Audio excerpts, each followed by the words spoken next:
Move on. Let's talk about Cher, who is revealing a lot of tea in her new book, especially regarding her relationship with Sonny Bono, which some of the stuff I was reading, I actually gagged. I had no idea that she was dealing with a lot of tumultuous situations with Sonny, even to the point where she said she contemplated taking her own life many a times when they was in a relationship together. And Lucille Ball was the one who encouraged her to leave his ass for good.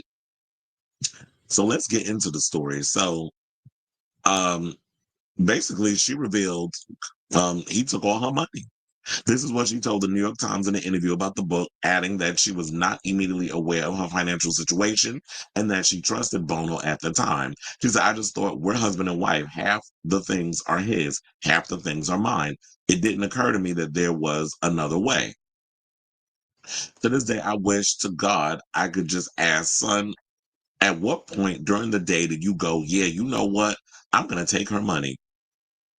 Probably when you became more famous than he did and you overshadowed him because, Sonny, I truly believe Sonny Bono's career was similar to Ike Turner, where Ike Turner was the one who was like, I'm the star and I'm the talent and I write the songs and I do play the instruments and all this other stuff. And then here comes Anime.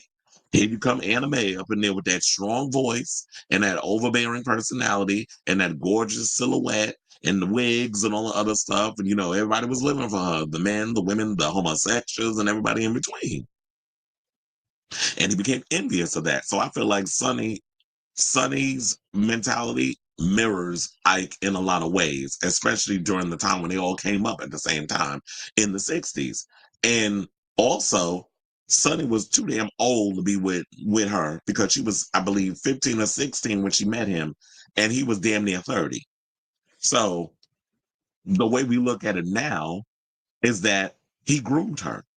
And he thought by me getting all up in this young woman or this young girl, or we can call her a young lady, that she would know a lot of things and she would put all the trust in him because she was probably looking for a mentor and stuff, which is what a lot of young people do when they look at somebody older. They always look to them for guidance, or they would think naively that they know everything. They know more than I do, so I'm going to trust them completely. And they take advantage of that. People like Sonny. So basically said that, yeah, he was 16 and she was 27. And they ended up divorcing in 1975, and he died in 1988 in a skiing accident in South Lake Tahoe, California. Now, in her book, Cher also describes how Bono limited her social life, including not allowing her to hang out with other band members. She was so distraught over her loveless marriage to Sonny Bono that she contemplated throwing herself off the balcony of a Las Vegas hotel room, one of 5 or 6 times she contemplated taking her own life during that period. So the icon was 26 years old. Her weight had plunged to 98 pounds as she was worked to the bone by her husband. And we all remember, like, everybody was thinking with her in them Bob Mackie gowns, how fabulous she looked. And that body was everything, not realizing that she was being worked to the bone and she was not eating and taking care of herself.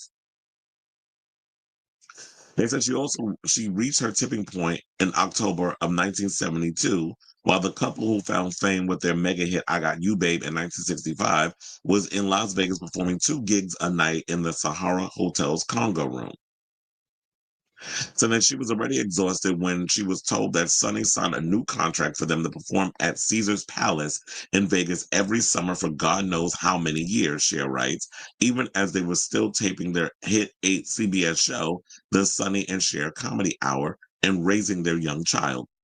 With the sudden realization that Sonny would always put business first over me, she writes in Cher, the memoir part one, that she was pissed off, frightened, and felt completely trapped. She recalls stepping barefoot onto the balcony of her hotel suite. Um, and you know what she was thinking about doing. She said she was staring down at the concrete. She said, I was dizzy with loneliness, she writes. I saw how easy it would be to step over the edge and simply disappear. For a few crazy minutes, I couldn't imagine any other option. I did this 5 or 6 times during the Vegas stay, and each time I think about her child, Chaz, about my mother, about my sister, about everybody, and how things like this could make people who look up to me feel that it's a viable situation that I would step back aside. or inside, I should say. Now, finally, she recalls one night between shows, she went out on the balcony again. And this time I thought, I don't have to jump off. I could just leave him.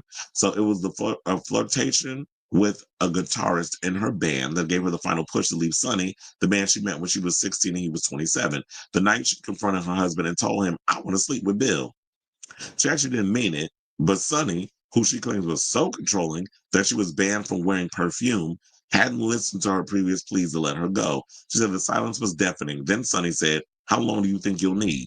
So it's like, you didn't even give a damn about whether or not I was going to sleep with this man. You was like, okay, go ahead. Go ahead and fuck him. How long you need? And she basically said 2 hours.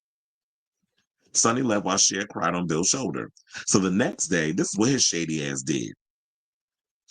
When she asked her husband for $500 to leave, she discovered that he had already slept with Bill's girlfriend as revenge for her sleeping with Bill.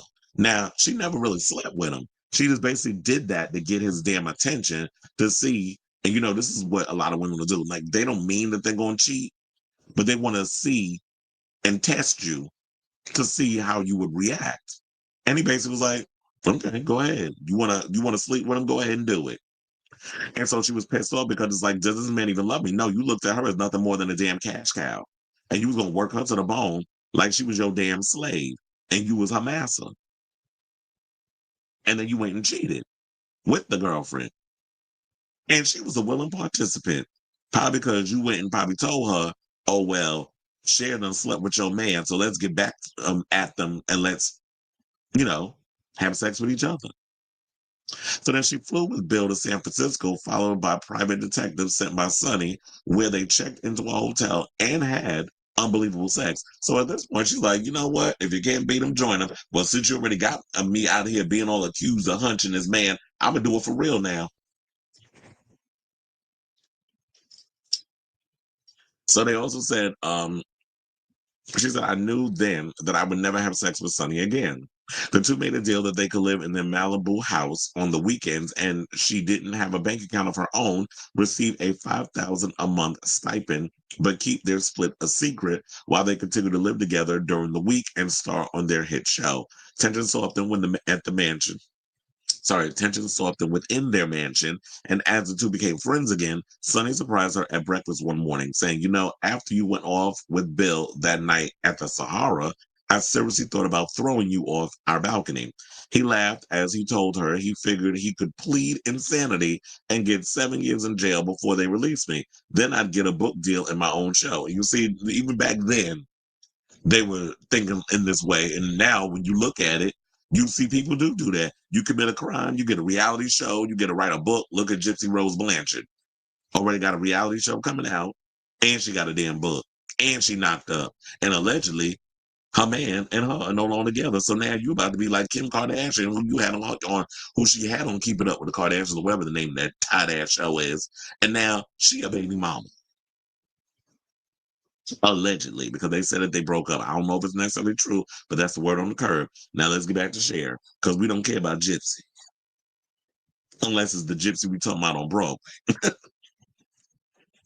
So now they said within seconds we were howling. What else could we do but laugh? She also dives into other life matters, including how she still works with her 96-year-old voice teacher. So you're not really supposed to be able to sing at this age, she told the Times. I've been singing my whole life. It will make me sad the day I can't.